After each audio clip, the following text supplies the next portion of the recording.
The wind howled across the Great Plains like a living creature, tearing at everything in its path. To the untrained eye, those thin fabric teepees scattered across the frozen landscape looked like fragile toys waiting to collapse under the fury of winter.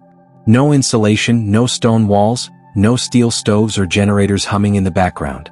Just wood poles, animal hides, and the people who refused to be beaten by the cold. And yet, somehow they endured. Entire families slept warm while the temperature outside dropped low enough to freeze breath midair. How did they do it? How did they outsmart winters that could kill the unprepared before sunrise? The answer lies not in luck, but in knowledge.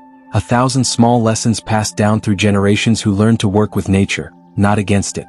These weren't people who waited for comfort. They invented survival. Every technique they used, every decision they made, was the product of centuries of adaptation, turning what should have been a death sentence into an art form. It all began before the first snowflake even touched the ground. Survival started with preparation. When winter's shadow began creeping across the plains, families moved with purpose, searching for the right place to build their camp. Picking a campsite wasn't guesswork. It was science long before anyone used the word. The perfect location could mean the difference between waking up warm or never waking up at all. The tribes understood the land like few people ever could. They knew how the wind moved, how snow drifted, how shadows changed with the sun. They read the landscape like a map written in instinct. The best winter camps sat behind natural barriers, tree lines that broke the wind, low hills that deflected icy gusts, rocky outcrops that absorbed sunlight and released it long after sunset. These spots formed invisible pockets of warmth, just a few degrees higher than the open plains. But a few degrees could save lives. If the wind came from the northwest, and it almost always did, the teepees were turned to meet it head-on. The narrow end of the cone sliced the gale, letting air flow smoothly around rather than battering straight through. To the casual observer, it looked like coincidence. But to those who lived there, it was deliberate, precise engineering. Every teepee in the camp was positioned to protect not just itself, but the others behind it. The entire village became a fortress of aerodynamics, shaped by centuries of experience rather than blueprints. Then came the snow, the endless, blinding snow. Most of us think of snow as the enemy, a sign to run for shelter. For them it was armor. As the storm thickened, families didn't hide. They built. With shovels made of bone, wood, or sometimes just their hands, they piled snow high around the base of their teepees. From the outside, it looked like they were being buried alive. But from the inside, something miraculous happened. The temperature rose. Snow, strange as it sounds, is one of the best insulators on Earth.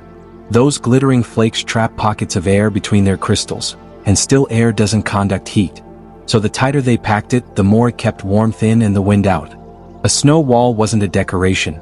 It was survival engineering in its purest form. The colder it got, the higher they built it. Waist high, chest high, sometimes taller than a person. Each wall transformed a freezing shelter into a cocoon of silence and warmth. Imagine it, outside, the wind shrieks across the plains like a banshee, but inside, the air is still. The hides no longer flap. The sound becomes muffled like being underwater.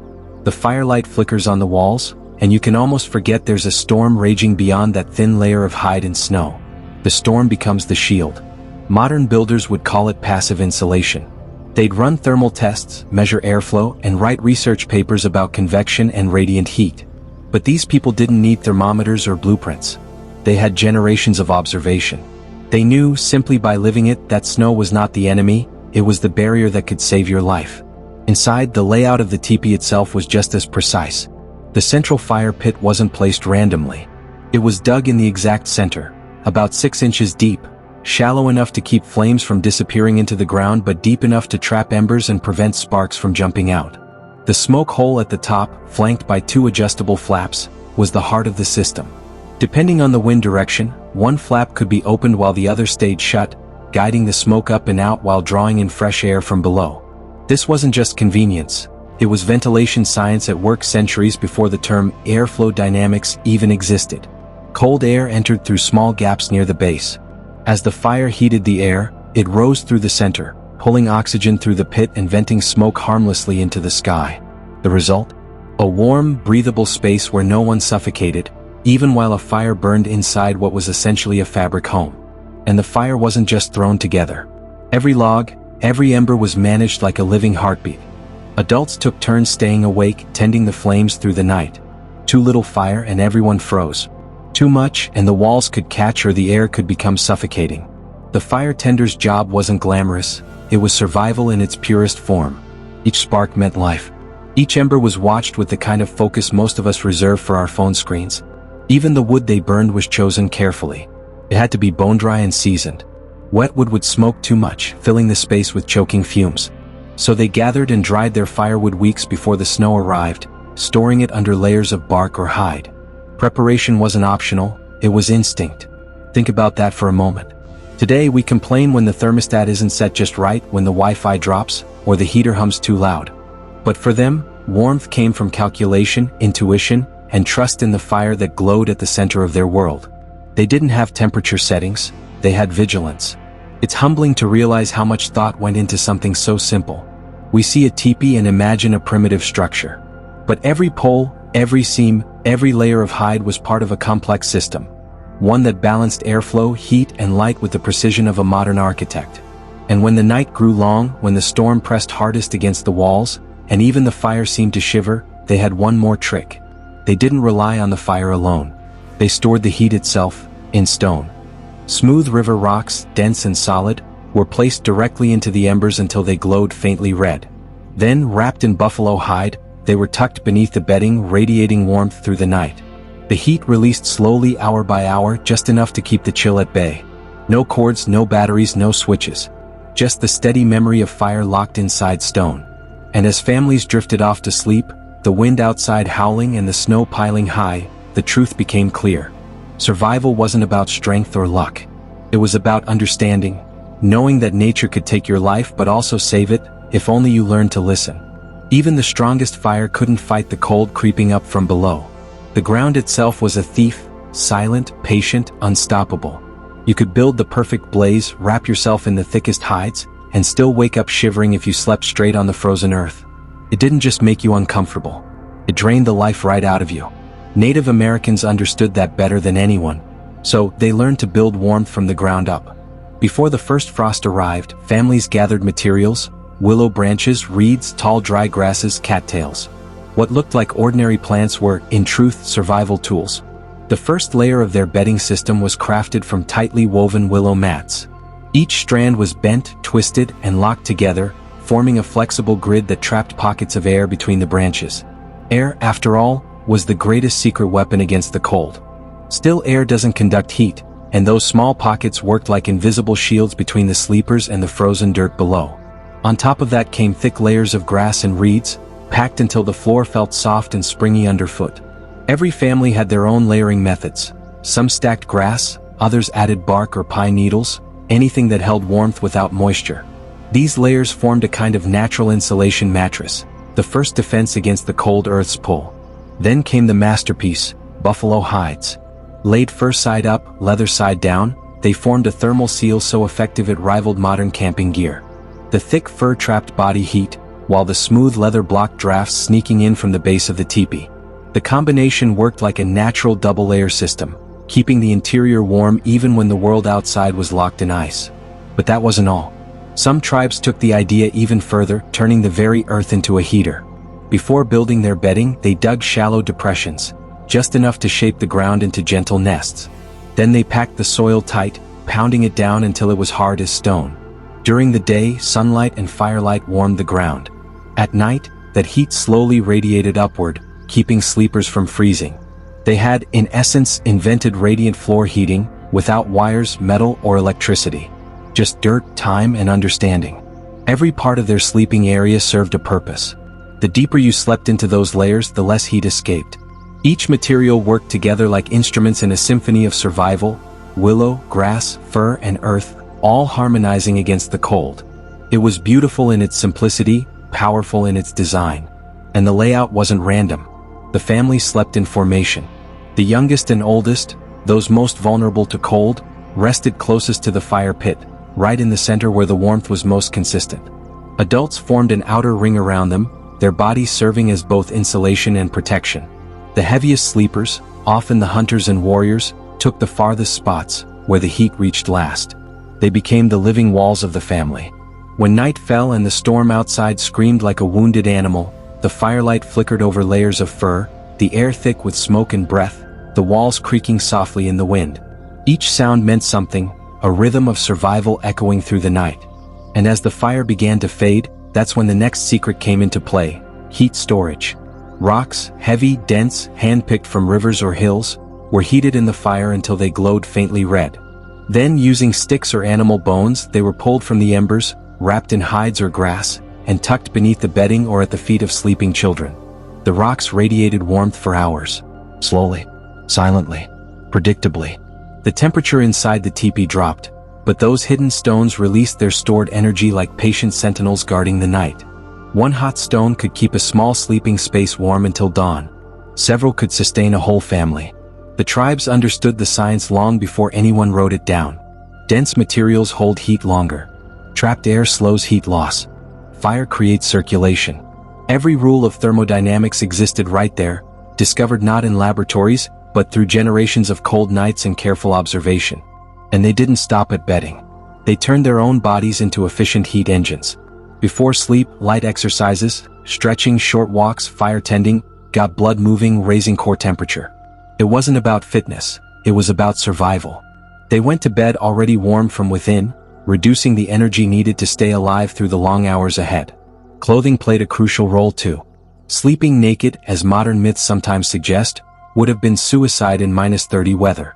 Instead, they layered soft processed hides close to the skin to manage moisture, thick furs over that to trap air, and heavier outer hides to block the wind. It wasn't bulky or decorative. It was strategic insulation. Hands and feet received special treatment.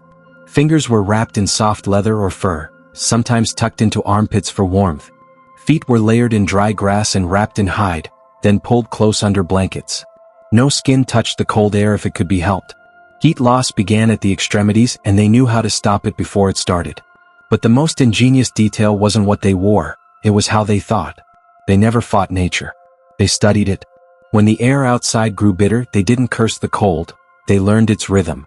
They watched how snow fell, how smoke moved, how the wind sang through the trees. They built their lives around those patterns until survival wasn't a miracle, it was a method. The teepee itself became a breathing organism.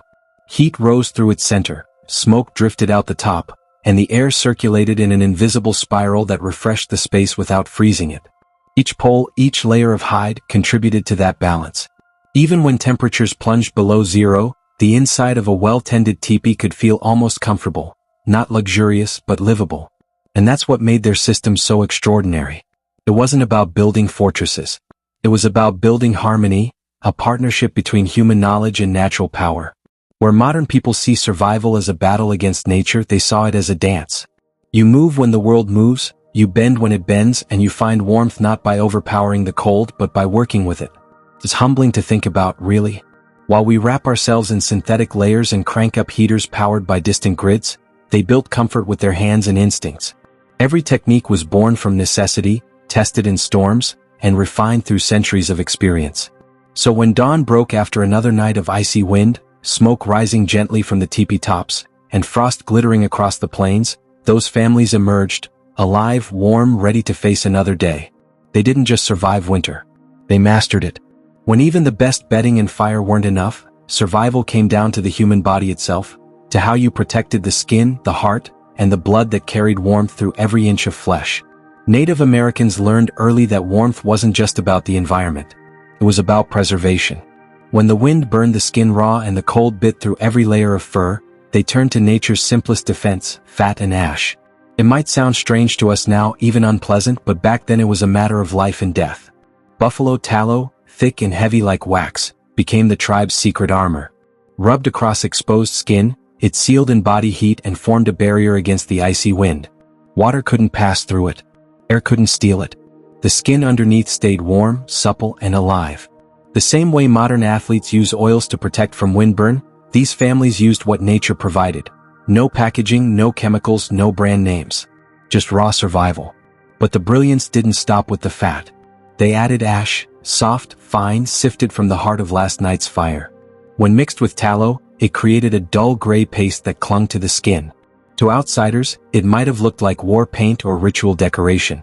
In truth, it was science.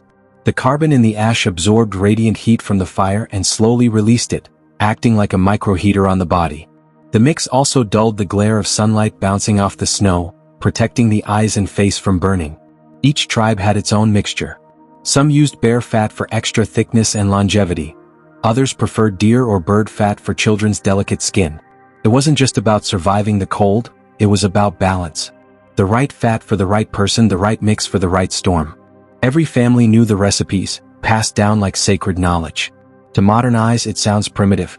But imagine standing outside in -30 degrees, your breath freezing before it leaves your mouth, and feeling that thin layer of fat and ash holding in warmth. Suddenly, it doesn't sound so strange. It sounds like genius.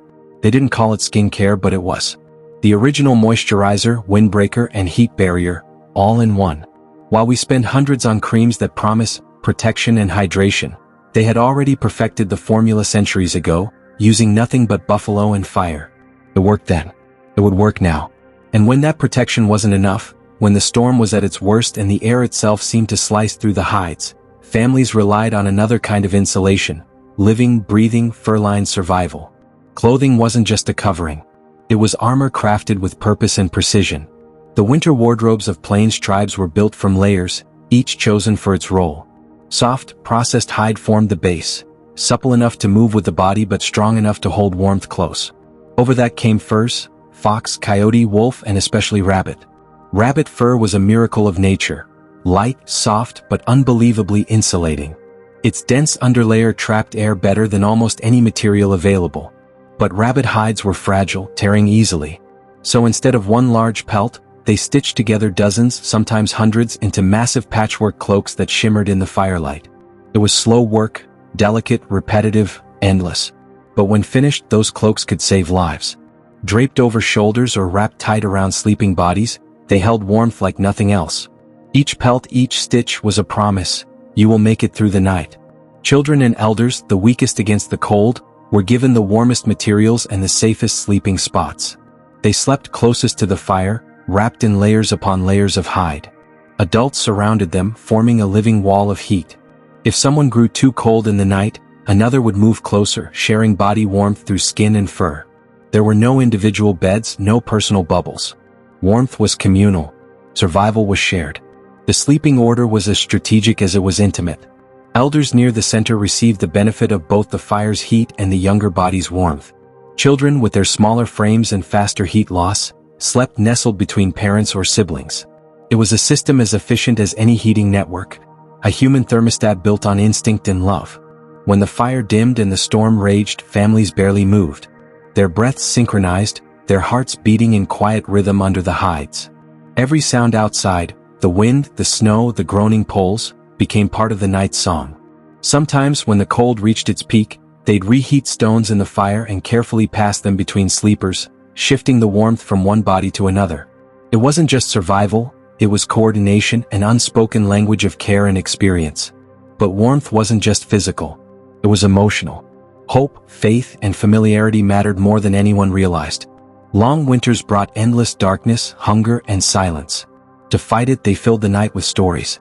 Legends told by flickering firelight kept minds sharp and spirits strong. A good story could carry you through the cold better than a bad fire. They told tales of great hunters, of trickster spirits who outsmarted winter itself, of ancestors who survived storms worse than this one. The lessons hidden in those stories weren't just entertainment, they were education.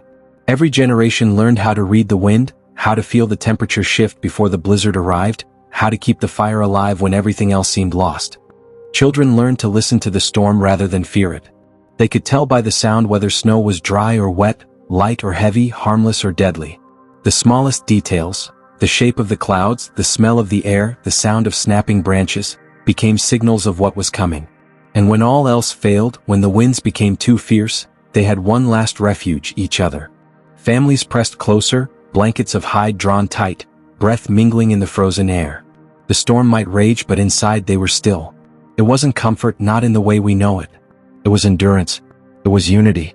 The old ones used to say, "Fire warms the hands. Family warms the soul." It wasn't just poetry. It was physics. Each body shared its heat, each heartbeat added to the rhythm of survival. By morning, when the storm eased and light returned, the air inside the teepee would hang heavy with smoke and warmth. The hides glistened with frost that had formed overnight, melting slowly as the fire was fed again. Outside, the snow buried everything in silence. But inside, the laughter of children and the crackle of fire broke through the stillness, proof that once again they had beaten the cold. No generators. No wires. No luxury. Just skill, connection, and the quiet knowledge that nature could be tamed not through power, but through respect. They didn't just survive the night. They turned survival into an art. By the time the worst blizzards hit, the Great Plains became something close to another planet, endless white, the sky and ground blending into one blinding sheet of cold. You couldn't tell where the world ended or began. The air froze in your lungs. The sound of wind drowned out every other noise. And yet, in the middle of it, small clusters of tipis stood unmoving, the thin fabric trembling but never falling. Inside, entire families huddled in warmth. Outside, predators roamed, desperate and starving. Wolves, bears, and mountain cats prowled through the frozen dark, following the scent of smoke and meat. The same fire that kept the people alive could also bring danger straight to their camp. But Native Americans had a defense system more advanced than any fence or alarm. They had dogs. Not pets, not companions in the modern sense, but trained guardians who lived for the hunt and the watch. Each animal knew its place. Some circled the camp's outer ring, others stayed near the entrances. They slept lightly, ears twitching at every sound the storm carried. A soft growl could mean a fox, a bark could mean wolves. People listened always. The communication between human and animal was wordless, practiced, and perfect. The moment the dogs signaled danger, the camp woke in silence. Every adult knew where to move, what weapon to reach for, and how to protect the children. Weapons were never stored far. Spears leaned against the inner poles, bows wrapped in hide to stay dry, knives laid within arm's reach. Even inside that peaceful circle of warmth, vigilance never slept. Because survival wasn't just about keeping warm. It was about staying alive when everything else was hungry. And predators weren't the only threat. The cold itself could turn on you if you made one careless mistake. Forgetting to bank the fire could mean suffocation by smoke or freezing by dawn. Sleeping too close to the wall meant frostbite where the hide met your skin. Even walking a few steps too far from camp in a whiteout could erase your footprints and your life in minutes. To prevent that, families tied ropes, thick cords of braided rawhide, from the central poles of their teepees to key landmarks outside. The woodpile, the animal pen, the nearest neighbor's lodge. In the chaos of a blizzard, those ropes became lifelines. You could grab hold and follow them back through the white darkness without losing direction. It was like drawing invisible roads across the snow, roads that saved lives. When you stepped outside during a storm, you couldn't see your own hand in front of your face. The world vanished and sound warped. The ropes grounded you in a universe made of wind. Simple, ingenious, unbreakable. Sometimes, when the wind screamed too loud to think, they used the storm itself as a weapon. During the worst blizzards, when no predator dared move, families would shift their camps or move food stores under cover. The storm became their ally, a camouflage of snow and sound that hid them from the world. It was strategy disguised as surrender. They also built walls of snow around the camp perimeter, not just for warmth, but as barriers that redirected wind and forced approaching animals into narrow paths where guards could see them coming. Even in zero visibility, the tribes controlled the battlefield. Snow became a tool, not an obstacle. But not every danger came from outside. Inside, the hardest battle was mental. The long nights tested patience, unity, and faith. Darkness could last for weeks without true daylight. Fires dimmed, tempers flared, fear crept in. That's when the storytellers became just as important as the hunters. Every camp had them, the elders who carried the stories, the voices that turned cold silence into warmth. Around the fire, they spoke of ancestors who tamed the storms, of spirits who guided them through endless winters, of the first humans who learned to speak to the wind. Children listened wide-eyed, clutching their fur blankets, while the fire crackled in rhythm with the tale. Those stories weren't just for entertainment. They were blueprints for survival, teaching courage, patience, and gratitude. Hope was as vital as food or firewood.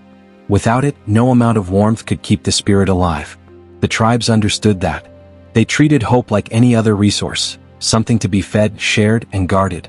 And when morning finally came, when the blizzard quieted and the world outside lay buried in a glistening white silence, families emerged slowly. The dogs sniffed the air first, their breath steaming in the cold. The adults checked the fire, the snow walls, the ropes. The children blinked at the sunlight, their cheeks flushed, alive and curious. The teepees stood half buried in snow, their hides streaked with frost. But inside, everything was warm and alive. Food hung drying near the fire. Tools gleamed from careful use. The ground beneath the bedding was still warm from the hidden stones buried hours ago. The wind was no longer a monster. It was a messenger, a reminder of balance. The tribes had learned not to fight it, but to move with it, to bend like the willows that lined their rivers. They didn't conquer winter. They cooperated with it. That, more than anything, was their secret. Knowledge. Understanding. They didn't need stone houses, metal furnaces, or electric heat. They had skill, the kind that can't be bought or replaced. They knew where to build, how to breathe, when to move, and when to stay still. They had turned survival into science long before anyone called it that. And perhaps the greatest lesson they left behind is this: technology changes, but the laws of nature never do. Heat still rises. Air still circulates. Snow still insulates. The earth still remembers warmth. Everything they built worked not because it was old or mystical, but because it respected those laws. So the next time you sit by your fireplace, listening to the wind outside your insulated walls, remember them, the families who slept through nights that would have killed most of us within hours. They didn't have gadgets or gear. They had wisdom, courage, and each other. And that was enough. Because in the end, survival was never just about beating the cold.